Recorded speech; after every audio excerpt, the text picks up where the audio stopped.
সশস্ত্র বাহিনীর জন্য তরুণদের সামরিক প্রশিক্ষণের মাধ্যমে আমাদের যে রেগুলার ফোর্স আছে তার দ্বিগুণ রিজার্ভ ফোর্স তৈরি করা হবে। সংগ্রামী বন্ধুগণ, আপনারা জানেন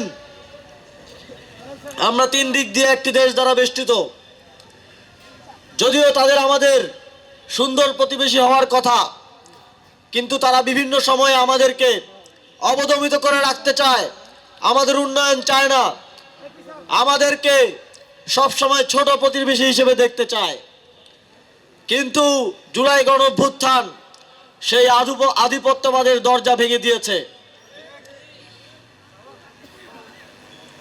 আমরা তাদের থেকে যে কোনো ধরনের হুমকি মোকাবিলা করতে আমাদের ইশতেহারে বলেছি, সশস্ত্র বাহিনীর জন্য তরুণদের সামরিক প্রশিক্ষণের মাধ্যমে আমাদের যে রেগুলার ফোর্স আছে তার দ্বিগুণ রিজার্ভ ফোর্স তৈরি করা হবে।